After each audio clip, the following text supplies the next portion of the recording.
FDIC. And I read through much of this, but the juicy part that I wanted to get to is in the third paragraph, and it reads: the FDIC receives no congressional appropriations, which I've mentioned before. It is funded by premiums that banks and thrift institutions pay for deposit insurance coverage and from earnings on investments in U.S. Treasury securities. So it gets its money from premiums, which I spoke of, and also on investments in Treasury securities like bonds, notes, tips, those sorts of things. But this is the sentence uh, wanted. I really wanted to look for.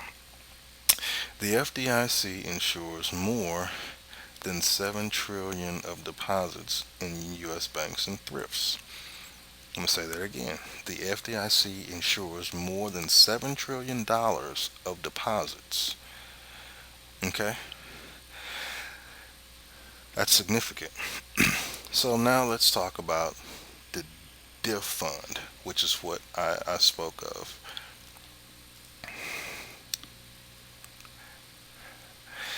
Now, read this. On February 8th, 2006, the President signed the Federal Deposit Insurance Reform Act of 2005 into law.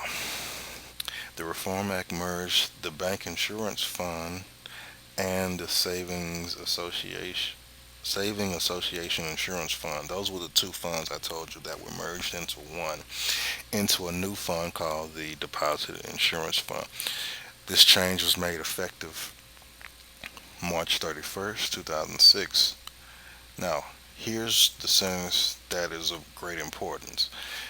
The Reform Act also established a range of 1.15% to 1.5% within which the FDIC Board of Directors may set the designated reserve ratio. This is very important, and I'm surprised that they don't really expound as to what this really means. Now, essentially, what's happened is because of this law, the law mandates that the DIF fund has to be within this range of the amount of insured deposits. So, if you recall, the last thing I said was the I read it twice.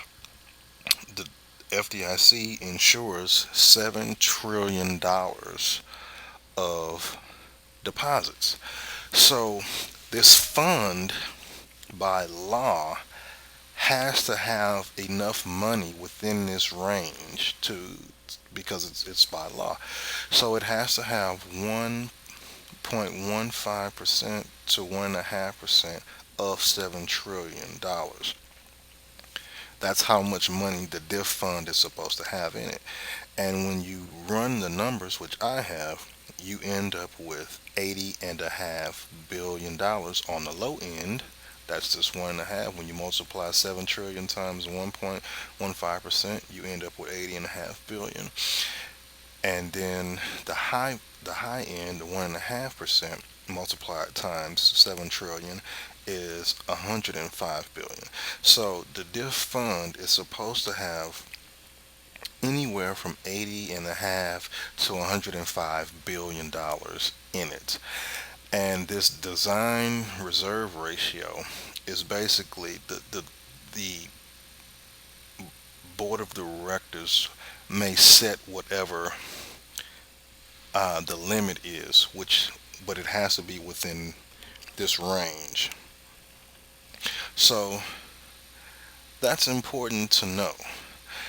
And if you read further, it says, due to recent disruptions in the financial markets and the large number of bank failures in the last year, the diff reserve ratio has fallen below the 1.15% and is expected to be negative as of September 30th, 2009. In response to these circumstances, the FDIC has recently changed the assessment rate calculation. So essentially, I had two questions. Number one, uh, is before I even read this, I would say if the amount of money in the diff is supposed to be between this range, which is 80.5 billion to 105 billion, where exactly is it? So essentially, how much money is in the diff fund? And if it's not in this range, where exactly is it?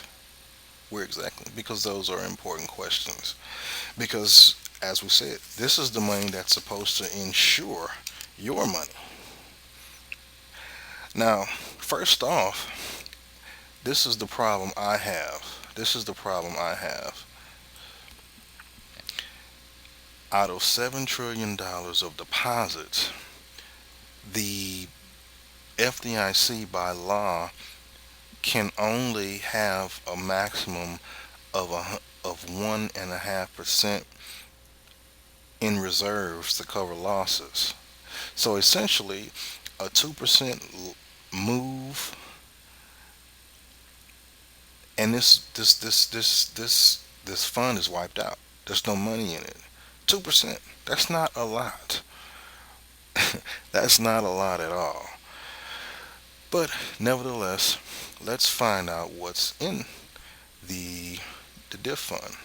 And for that, I go to the Chief Financial Officer's report, which basically gives a financial analysis of um, the health of the FDIC and the diff fund.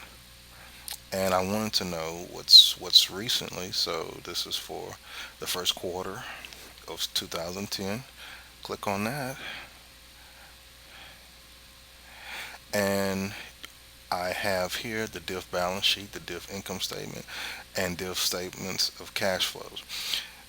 When you're doing financial analysis, you need these three things to tell you how well or how not so well an entity or a company is doing. The balance sheet basically balances liabilities and assets. The income statement or profit and loss statement basically does that. Are you profiting or are you losing money? And the cash statement of cash flow basically says how much cash do you have from everyday working activities and how much cash do you have from investments.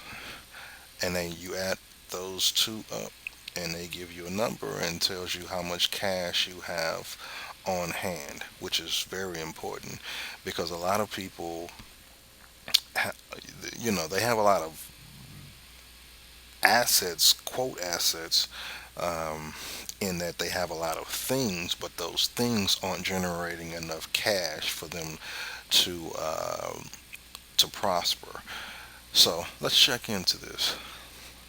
And when I want to know, I said I wanted to know if the diff fund was between the 80.5 billion and the 105 billion that was mandated by law.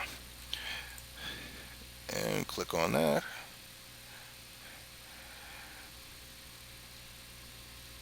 And this right here is the first quarter. It's at 63.3 billion, 63 billion.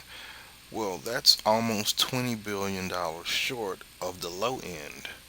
So we aren't even close to being within the law limits. And even the quarter before it was only 66 billion. And so I wanted to find out where these numbers coming from. So everything here has to come from somewhere in here. And essentially, how they've come up with these numbers are from the first three categories. So this 41 billion, this 6 billion, this 15.7 billion is how they're coming up with this 63. Now, the numbers don't exactly add up. When I add these numbers up, I get 62.95 billion instead of 63.3. And when I do run the numbers for the fourth quarter of '09, instead of this 66.1 billion, I get 66.01. So they're fairly close, but essentially I'm getting these numbers from the first three categories. Okay? Now, this is a balance sheet. So let's look at the total assets. Total assets 108 billion. Total liabilities 128 billion. That's not good. That means you have a negative balance. Once you add this, parentheses means negative. Once you add this plus the assets, you end up with this. That's how they balance out. Everything has to be equal to each other. So, as we can see, you have a negative fund balance of 20 billion, $21 billion. That's not good.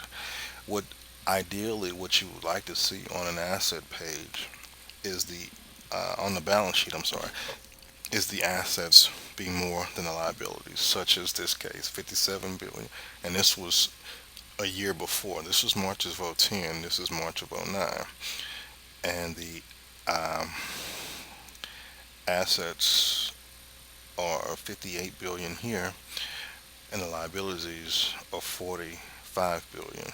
And that's ideally what you'd like to see, more assets than liabilities. So